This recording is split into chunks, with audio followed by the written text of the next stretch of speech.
সমাজ হয় আৰু GDC all Assam GDC member হয় মই অসম চৰকাৰক আৰু আমাৰ অসমৰ মুখ্যমন্ত্ৰী মাননীয় হেমন্ত বিশ্ব শৰ্মাক আমি আহ্বান জনাইছোঁ। যোৱাকালি যি সংঘটিত হৈছে এছেম্বলিত বিধানসভা, এইটো পবিত্ৰ এটা এছেম্বলি হয়।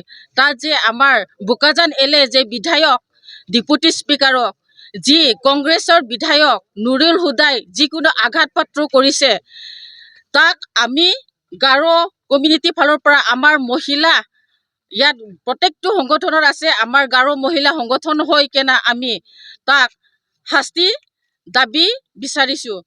সেইটোকে আমি গোটেই আমাৰ গাৰো কমিউনিটিৰ ফালৰ পৰা আমি তাক শাস্তি দিব লাগে, তাক এৰেষ্ট কৰিব লাগে আৰু তাক MLA পদৰ পৰা তাক নিলম্ব কৰিব লাগে। সেইটোৱে আমি সকলোৱে বিচাৰিছোঁ।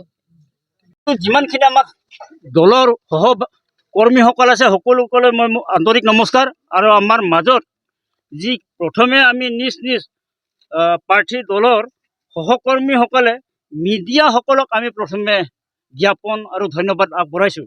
গতিকে আজি প্ৰায় ভাৰত স্বাধীন হোৱা ৭৭ বছৰ হ'ল।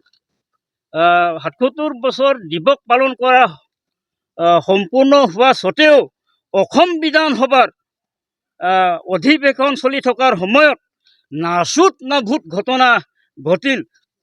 কোনো নেদেখা নুশুনা অসান্মানিক বোলা বেয়া ব্যৱহাৰ, বেয়া আচৰণ সৰ্বভাৰতীয় নাগৰিকসকলে প্ৰত্যক্ষ কৰি আছে যে যদি এজন ৰাইজৰ প্ৰতিনিধি বিধায়কজনে এনে অসম বিধানসভাৰ উপ অধ্যক্ষজনৰ ওপৰত আক্ৰমণ কৰে, গতিকে আমি মাননীয় বিধায়ক নুৰুল হুদা ডাঙৰীয়াক ধিক্কাৰ জনাইছোঁ যে অহা দিনবোৰৰ সময়ত তেনে বেয়া আচৰণ নকৰিবলৈ বিজেপি দলৰ আৰু আমি গাৰো জনজাতি হিচাপে তেওঁক আহ্বান জনাইছোঁ আৰু ধিক্কাৰ জনাইছোঁ।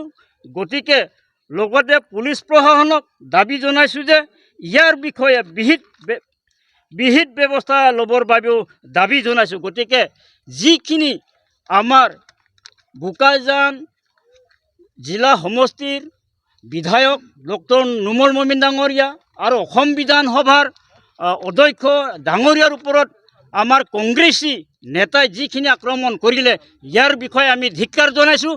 এইবাৰ আৰু ভৱিষ্যতত যদি নুৰুল হুদাই বা কংগ্ৰেছী বিধায়কসকলে আমাৰ দলৰ ওপৰত যদি আক্ৰমণ কৰে, আমি তেতিয়া বিহিত ব্যৱস্থা লৈ যদি আমি আমাৰ যিখিনি দাবী তেওঁ চৰকাৰে ইয়াৰ বিষয়ে একো একশ্যন নকৰিলে আমি বহু আন্দোলন কৰি যাম বুলি আমি আজি সিদ্ধান্ত ল'ম। আৰু দৰকাৰ পৰিলে আমি গুৱাহাটী বিধানসভালৈ গৈ আমি প্ৰতিশ্ৰুতি দিম আৰু তাত এখন প্ৰতিবাদ কৰিবৰ বাবে আমি সাজু আছোঁ। গতিকে আমি আজি আমাৰ মাজত মিডিয়াসকল আছে, তেওঁবিলাকক ধন্যবাদ।